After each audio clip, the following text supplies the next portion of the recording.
Hello everyone, a very good morning to all of you. इस video में R O ARO exam के बारे में बात करने वाला हूँ। देखिए, बहुत सारे कैंडिडेट्स ऐसे हैं जो R O ARO re exam के लिए, प्रीलिम्स एग्जाम के लिए टारगेट्स को पूरा कर रहे हैं। टारगेट्स कौन से हैं? मैंने एक्चुअली अपने टेलीग्राम चैनल, जो कि अनुज चतुर्वेदी ऑफिशियल है, वहाँ पर पीडीएफ दे रखी है। उसमें मैंने 15 नवंबर से लेकर के 15 मार्च तक का पूरा शेड्यूल दे रखा है। जो टारगेट्स अगर आप फॉलो करेंगे तो ऑब्वियसली आपको बहुत हेल्प मिलेगी। पहले भी जब री एग्जाम हुआ था तो उसमें बच्चों को हेल्प मिली थी, और इस बार भी लगातार, इसके पहले भी मैंने 3 बार इस चीज़ को ट्राई किया हुआ है, एक्सपेरिमेंट किया हुआ है, और काफ़ी बच्चों को हेल्प मिली है। बच्चों की रिक्वायरमेंट थी, सभी कैंडिडेट्स की रिक्वायरमेंट थी जो भी जुड़े हुए हैं मुझसे, कि टारगेट्स अगर शेयर किए जाएंगे तो वो बहुत हेल्पफुल रहेगा, तो मैंने उसको शेयर कर दिया था।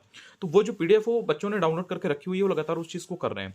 अब मेन चीज़ ये है कि जब पहले टारगेट्स हुआ करते थे तो वो घटना चक्र लूसेंट से होते थे, क्योंकि उससे एक बेस स्ट्रांग हो जाता था। आप कह सकते हो कहीं ना कहीं जो पीवाईक्यू की चीज़ें हैं वो तैयार हो जाती थी, क्योंकि घटना चक्र क्या है, पीवाईक्यू का सॉल्व वर्जन है। सो कहीं ना कहीं घटना चक्र सॉल्यूशन से जब आप चीजें करते थे तो जो एक बेसिक बेसिक फैक्ट है, बहुत रैंडम फैक्ट है, जो मतलब सबको पता होने चाहिए, ऑलमोस्ट हर कोई पढ़ के जा रहा है, उतना चीजें आप तैयार करके जाते थे। इस बार क्या है, जब से आपने आर ओ का री एग्जाम देखा था जो लीक हुआ था, या फिर जब से आपने 22 दिसंबर को यूपी पीसीएस 2024 का प्रीलिम्स देखा है, यू हैव ऑल्सो ऑब्जर्व कि अब जो पेपर पैटर्न है वो सिर्फ घटना चक्र और ल्यूसेंट से नहीं होगा। ये सोर्सेज हेल्प आपको डेफिनेटली करेंगे, लेकिन सिर्फ इनको पढ़ के जाने से कहीं ना कहीं आप एक रिस्क में रहोगे, आप एक कहीं ना कहीं रिस्क ले रहे होगे, कहीं ना कहीं आप बॉर्डर लाइन पर रहोगे। चांसेस श्योर नहीं है 100% कि आपका निकल ही जाए, चाहे आप करंट अफेयर्स कितना भी अच्छा कर ले जाओ। एंड करंट अफेयर्स तो ऑब्वियसली उसमें तो एक काफी शिफ्ट हुआ है, काफी चेंज आया है, तो उस वजह से कहीं ना कहीं अब घटना चक्र ल्यूसेंट के भरोसे रहना ठीक नहीं है। तो अब स्टैंडर्ड सोर्सेज को अपनी प्रिपरेशन में मर्ज करना होता है। तो इसके लिए मैंने आपको समझाया अभी तक कि किस तरह से स्टैंडर्ड सोर्सेज को पढ़ना है। काफी कैंडिडेट्स को अभी भी दुविधा आ रही है उस चीज को लेकर के, थोड़ा सा कॉम्प्लिकेशन है, तो उसके बारे में बात करता हूं। देखिए, टारगेट्स जो डेली के हैं वो पूरे नहीं हो पा रहे हैं, तो उसको लेकर के काफी स्ट्रेस होता है कि पहले जब घटना चक्र ल्यूसेंट से करने होते थे तब तो वो इजिली डुएबल थे, मैनेज हो जाते थे, फीजिबल थे, जो टाइम हमारे पास 4-5 घंटे का है उसमें हो जाते थे। बट अब जब हम स्टैंडर्ड सोर्स को फॉलो कर रहे हैं तो वो नहीं हो पा रहे हैं। देखिए, पहली चीज तो आपको स्टैंडर्ड सोर्स को पढ़ना कैसे है, उसमें से कैसी चीजें एक्सट्रैक्ट करते हैं, ये आपको आना चाहिए। मैंने आपको बताया है पहले भी, लेकिन मैं आपको एक बार फिर से बता देता हूँ जिन भी कैंडिडेट्स को प्रॉब्लम हो रही है। देखिए, सोर्स आपने कोई भी पिक किया हो, चाहे आप दृष्टि कोई बुक से कर रहे हो, चाहे आप परीक्षा वाणी से कर रहे हो, या फिर आप किसी और सोर्स से कर रहे हो, इट डजेंट मैटर। वो चीज बस वहां पर ऑथेंटिक हो, मतलब सही हो, उसमें एरर ना हो, ये मैटर करता है। आपने किसी भी सोर्स से पढ़ा हो, ये इतना मैटर नहीं करता है। कुछ सोर्सेज ऐसे होते हैं जिसमें चीज बहुत अच्छे से प्रेजेंट की गई होती है, दी होती है, उसका जो कंपाइलेशन है बहुत बेटर होता है। तो उसको करने से फायदा ये होता है कि आपने एक ही सोर्स फॉलो किया, कहीं पर आपको 70% चीजें मिल रही हैं तो कहीं पर आपको 80 या 90% चीजें मिल गई। तो इसलिए कोई सोर्स बस 19 या 20 होता है, कभी कभी 19 या 21 हो जाता है। बट ऐसा नहीं होता है कि कोई सोर्स बहुत खराब है और कोई सोर्स बहुत अच्छा है। It's just a matter of time कि कोई सोर्स बहुत पॉपुलर हो गया, उसको 10 लोगों ने बोल दिया तो वो पॉपुलर हो गया, कोई सोर्स ऐसा है जो पॉपुलर नहीं हुआ तो वो आपके सामने अभी नहीं है। बहुत से ऐसे सोर्सेज हैं, जैसे ज्ञान इतिहास की बुक है, तो जब मैंने शेयर की तो लगातार पता नहीं कितने लोगों ने उसको खरीदा है, लोगों ने उसको देखा जाना कि इसकी कितनी वैल्यू है। बहुत से लोग पहले उसको नहीं जानते थे, जो यूजीसी नेट वाले हैं या जो जिनका हिस्ट्री वगैरह का एमए रहता है वो जानते हैं। सो ये होता है। तो ऐसा नहीं, कोई नहीं है कि अगर आपके पास दृष्टि क्विक बुक है या परीक्षावाणी है या इसके अलावा भी कोई सोर्स है, एस के पांडे है, तो अगर आप उससे करेंगे तो चीजें होंगी नहीं, ये जैसे महेश पड़वाल है। सो मेन चीज ये है कि जब स्टैंडर्ड सोर्स को आप करने बैठोगे तो जो टॉपिक्स आपको डेली के करने हैं, जो भी 4-5 टॉपिक आपको दिए गए, उसमें आपको इस चीज का ध्यान रखना है कि वो टॉपिक आपने पीवाईक्यू से पहले देखा हो कि पीवाईक्यू के अकॉर्डिंग वो इंपॉर्टेंट है या नहीं। देखो, एक बात आप समझो, एवरीथिंग अंडर द सन वाली जो चीज होती है ना, कि भाई जो भी इस दुनिया में है जीएस में सब आ रहा है, तो क्या वो सब पूछा जाएगा? नहीं। एक सिलेबस है, सिलेबस के हिसाब से कहीं ना कहीं जो 10-12 साल में, 15 साल में आपने पीवाईक्यू में चीजें देखी है, जैसे आर एरो का जब जब एग्जाम हुआ प्री एंड मेंस का, यूपीपीएसएस का जब जब एग्जाम हुआ प्री एंड मेंस का, तो उसमें जो टॉपिक्स, उसमें जो थीम्स, उसमें जो क्वेश्चंस, उसमें जो ऑप्शंस दिए गए थे, अगर आपने ढंग से उनको स्टडी किया है, आपने उनको एनालाइज किया है कि कौन सी चीज रिपीट हो रही है, कौन सी थीम रिपीट हो रही है, कौन सा टॉपिक बार बार रिपीट हो रहा है, किस टॉपिक से अब इन डेप्थ क्वेश्चंस आने लगे हैं। पहले इनसे फैक्चुअल आता था, अब इनसे कॉन्सेप्चुअल भी आने लगा है। कभी कभी कुछ क्वेश्चंस ऐसे हो रहे हैं जिसमें क्रोनोलॉजी और मैच द फॉलोइंग में दे रहा है, किसी किसी में स्टेटमेंट एंड असर्शन में दे रहा है। सो ये सारी चीजें अगर आपने पहले से फिगर आउट कर ली, और वो आप फिगर आउट कैसे करते हो? आप फिगर आउट करते हो जब आप पीवाईक्यू को ढंग से करते हो। I was the first person, कहीं ना कहीं मुझे ऐसा लगता है, जहां तक मैं देख पा रहा हूं, I was the first person जिसने ये चीज आपको बहुत पहले बता दी थी, आज से 2.5 साल पहले, कि आप पीवाईक्यू को सबसे पहले तैयार करिए, और वो भी सारे एग्जाम्स के। सारे एग्जाम का मतलब ये है कि जैसे आरओ दे रहे हैं तो सिर्फ आरओ का पीवाईक्यू आपको नहीं करने हैं, आपको यूपीपीएसएस भी करना है। आपको साथ में जो पीसीएसजे का पेपर है वो भी देख लेना है। अगर उस साल यूपीपीएससी ने कोई और एग्जाम कंडक्ट कराया है तो वो भी थोड़ा सा देख लीजिए कि एग्रीकल्चर में जीएस के कितने क्वेश्चन थे। कई बार तो क्वेश्चन एग्जैक्ट कॉपी पेस्ट होता है, कई बार जो एग्जैक्ट टॉपिक या थीम है वो रिपीट हो जाता है। जैसे आपसे 1857 का पूछा, 1857 का मान लीजिए कि आपसे एपीएस के एग्जाम में पूछा, हो सकता है कि आरओ के एग्जाम में आपसे, अगर वो 2 महीने बाद हो रहा है, आपसे 1847 के बारे में फिर से पूछ लिया जाए। कई बार जो रिवोल्ट है वो एकदम सेम पूछ लिए जाते हैं, बस उसका फैक्ट डिफरेंट होगा। कई बार पुराणों के बारे में, या जो फिलॉसफीज़ हैं, 6 फिलॉसफी जो स्कूल्स हैं, उनके बारे में पूछ लिया जाता है। तो बेसिकली कहने का मतलब मेरा ये है कि अगर आपने पीवाईक्यू को प्रायोरिटी बेसिस पे पहले तैयार कर रखा है, तो आपको टॉपिक्स, थीम्स पता रहेंगे कि क्या इंपॉर्टेंट है। वो ही टॉपिक या थीम आपको तैयार करनी है, पहली चीज़, क्योंकि आप हर चीज़ नहीं कर सकते। भाई पेपर टफ आ रहा है या पेपर थोड़ा-सा रैंडम आ रहा है या पेपर में अगर इन डेप्थ पूछ लिया है, तो इसका मतलब ये बिल्कुल भी नहीं है कि जितनी भी चीज़ें आपके सामने हैं, जितनी भी सोर्सेज़ में चीज़ें दी गई हैं, आप सब रट के जाएँगे और आपका हो जाएगा। ह्यूमनली इम्पॉसिबल है, आप नहीं कर पाएँगे। आपको 4-5 साल लग जाएँगे, ये कॉम्पिटिटिव एग्ज़ाम है, आपका 3 महीने बाद, 6 महीने बाद एग्ज़ाम होगा। आप नहीं कर सकते, आप पीएचडी थोड़ी ना कर रहे हैं उस पर्टिकुलर टॉपिक पे। पीएचडी में तो एक पर्टिकुलर टॉपिक होता है, उस पे आप पढ़ते रहते हो 3 साल, अपनी थीसिस सबमिट करते हो। ये वो गेम नहीं है, ये कॉम्पिटिटिव है। यहाँ पर आपको एग्ज़ाम निकालने के लिए सब्जेक्ट को बैलेंस करना पड़ता है, चीज़ों को बैलेंस करना पड़ता है। हर सब्जेक्ट में से मोर देन एवरेज आप निकाल ले गए, आप निकल गए।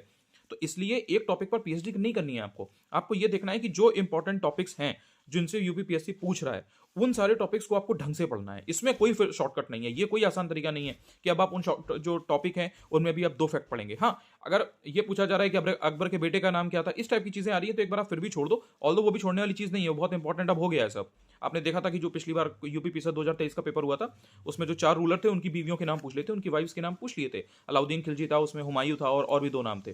सो ऐसे तो सब इंपॉर्टेंट है, लेकिन आपको ये देखना है कि आयोग क्या चीज़ पिक कर रहा है, और अगर आपने ये फिगर आउट कर लिया कि आयोग क्या पिक कर रहा है, वो क्या पूछता है, वो क्या पूछ रहा है, ये अगर आप जान गए तो वही चीज़ आप सिर्फ स्टैंडर्ड सोर्स से पढ़ोगे। और जब आप वो चीज़ स्टैंडर्ड सोर्स से पढ़ोगे तो थोड़ा टाइम ऑब्वियसली लगेगा।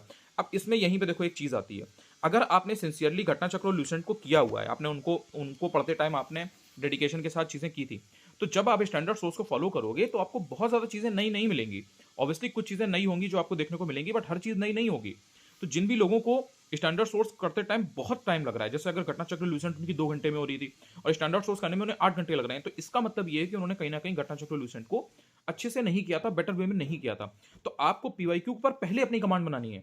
पीवाईक्यू पहले देख जाओ कि अच्छा ठीक है, कौन कौन से टॉपिक्स हैं, कौन कौन सी चीजें, और फिर जब आप स्टैंडर्ड सोर्स पिक करोगे तो वो सारी चीजें आपको समझ में आएंगी कि यार ये इंपॉर्टेंट है, इससे ये पूछता है। कोई अगर टॉपिक दिया भी है, जैसे अगर मान लो बैटल है, बैटल पूछता है, या ट्रीटी है, ट्रीटी पूछता है कि किसकी किसके साथ संधि हुई या बैटल किसके साथ हुआ, तो वो बैटल स्पेसिफिकली पूछ रहा है, मिडिवल हिस्ट्री के पूछ रहा है, कुछ कुछ आपके अर्ली मॉडर्न हिस्ट्री के पूछ रहा है। वो हर किसी के नहीं पूछ रहा, वो एंशंट हिस्ट्री के बहुत ज्यादा बैटल नहीं पूछ रहा है कि पोरस का किसके साथ बैटल हुआ था, सिकंदर का किसके साथ बैटल हुआ था, ये सब पूछा है उसने? नहीं पूछा है, बहुत पहले पूछता था, इस समय नहीं पूछ रहा है। अब ये आपको कैसे पता लगेगा?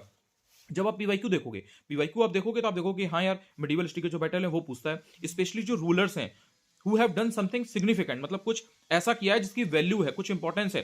जैसे शेरशाह सूरी है, अब उसका अगर कोई बैटल है, हुमायूं का कोई बैटल है, या बाबर का कोई बैटल है, अकबर का कोई बैटल है, अलाउद्दीन खिलजी के एक्सपीडिशन है, कहीं पर गया उसने कब्जा कर लिया, चीन लाया, अकबर के कुछ ऐसे हैं, तो वो इंपॉर्टेंट है, तो वो पूछे जाते हैं। तो ऐसे आपको फिगर आउट करना है टॉपिक वाइज, थीम वाइज, और फिर वही चीज बस ढंग से डिटेल में पढ़ लो अपने स्टैंडर्ड सोर्स से। और अगर आपने घटनाचक्र ल्यूसेंट को ढंग से किया होगा, तो जैसे मान लो कोई टॉपिक है, मैं फिर से बता रहा हूँ, कोई टॉपिक है उसमें 20 फैक्ट है, घटनाचक्र ल्यूसेंट में 10 फैक्ट दिए हैं। अब 10 फैक्ट अगर आपको याद है, तो आप जब स्टैंडर्ड सोर्स को पिक करोगे तो आप बचे हुए 10 फैक्ट पढ़ोगे ना, क्योंकि आपको पता होगा कि भाई ये चीज नहीं आती है मुझे, ये चीज न्यू है मेरे लिए।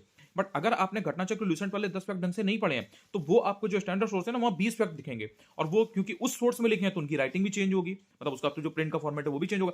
आपके दिमाग को सिग्नल जाएगा, हिंट जाएगा, ये तो मुझे आता ही नहीं है, अब उसको आप पढ़ने में 4 की जगह 8 घंटे लगाओगे।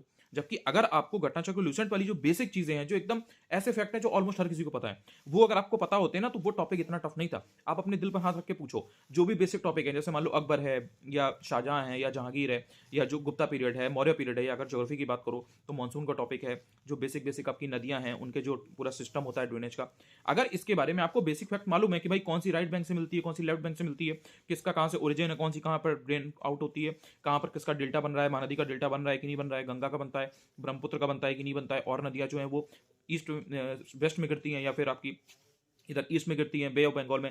तो ये सब अगर बेसिक चीजें आपको मालूम है, तो जब स्टैंडर्ड सोर्स पढ़ोगे, वहां भले ही उन्होंने गाथा लिखी हो, भले ही उन्होंने कहानी लिखी हो 6 पन्ने की, आप तुरंत उसमें से फिगर आउट कर लोगे कि यार इसमें ये इंपॉर्टेंट है, ये फालतू है। तो बस वो काम की चीज पढ़ो और अपने दिमाग में यहां से चीजों को कंसोलिडेट करने की सोचो। देखो एक बात ध्यान रखना, इतना मटीरियल है, इतनी चीजें हैं कि आप पागल हो जाओगे, सीरियसली आप नोट्स बनाते रह जाओगे, आपके पूरा साल निकल जाएगा। यहां से जितना स्ट्रांग बनोगे ना, यहां से अपने को शार्प करने की कोशिश करो कि भाई जो चीज इंपॉर्टेंट है वो मैं यहां रखूं। भाई एग्जाम हॉल में गए थे, क्या लेके गए थे?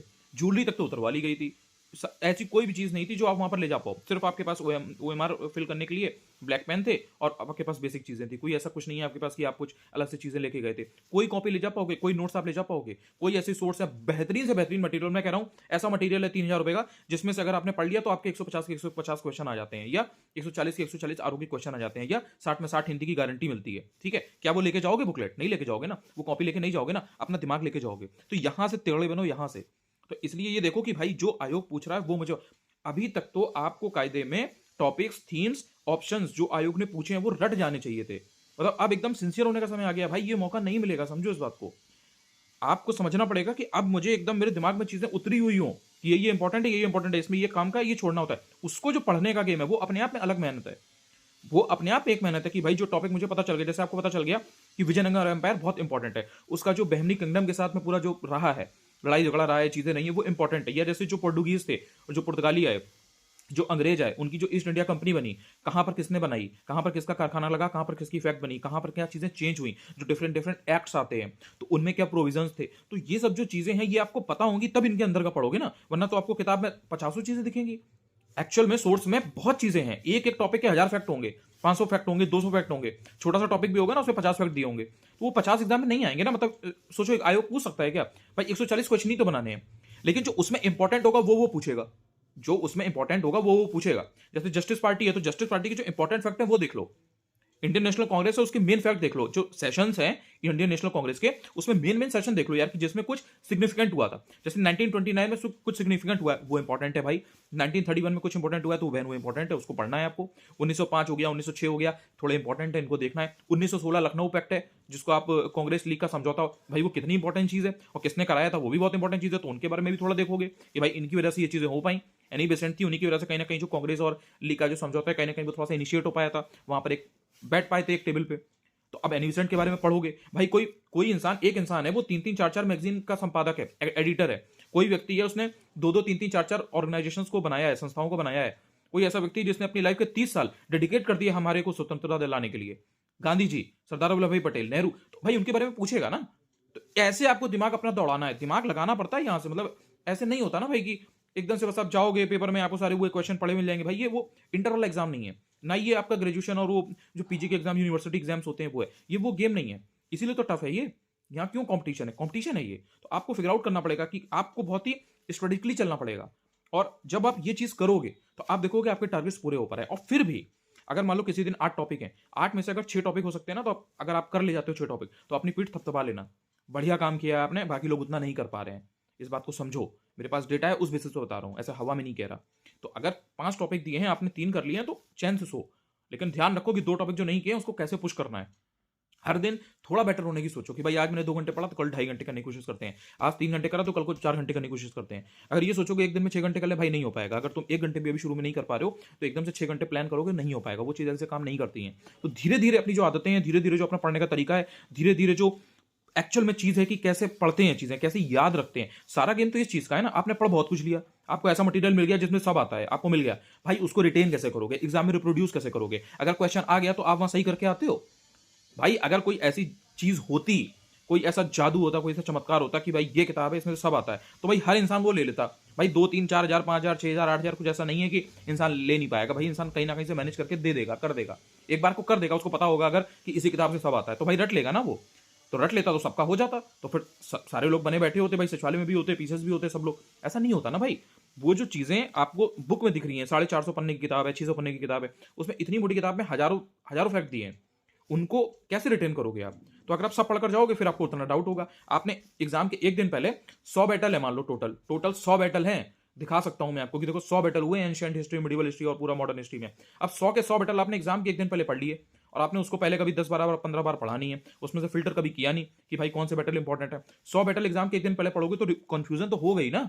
फिर बच्चे कहते हैं, कैंडिडेट्स का मैसेज आता है कि सर बहुत कंफ्यूजन हो रहा है, भैया बहुत डाउट में आ रहे हैं, कंफ्यूजन हो रहा है, याद नहीं आ रही है चीजें। वो याद नहीं आएंगी क्योंकि आपने एग्जाम के एक दिन पहले 100 बैटल पढ़ लिए। और फिर सर बैटल तो थे नहीं भाई, ट्वीटी भी है कम से कम, नहीं तो 70-80 ट्वीटी है, मराठाओं के टाइम की है, अर्ली मॉडर्न हिस्ट्री की हैं, वो इलाहाबाद की दो दो संधि हो गई थी। तो इतनी संधियां हैं कि आप संधि देखते देखते देखते देखते बैटल देखते देखते आपको लग जाएंगे एक तो टाइम, और इतना ज्यादा आपके दिमाग में यहाँ से होगा कि भाई 100 तो टीटी थी, 100 तो बैटल थे। उसके अलावा फिर आपके अशोका के क्रेडिट्स भी हैं, अभिलेख भी इतने सारे हैं, कहीं बिहार में मिल रहा है, कहीं कोलकाता में मिल रहा है, कहीं यूपी में मिल रहा है, कहीं अफगानिस्तान में मिल रहा है, पता नहीं कहाँ कहाँ ये लोग क्या क्या बना के आए। आप कंफ्यूज हो जाओगे, फिर आपको वही जो आपका कॉन्फिडेंस है वो डाउन होगा। जैसे ही आपका कॉन्फिडेंस डाउन हुआ, आपके सीधे सीधे 4 6 8 क्वेश्चन 10 क्वेश्चन सीधे सीधे डाउन हुए, आप रेस से बाहर हो गए।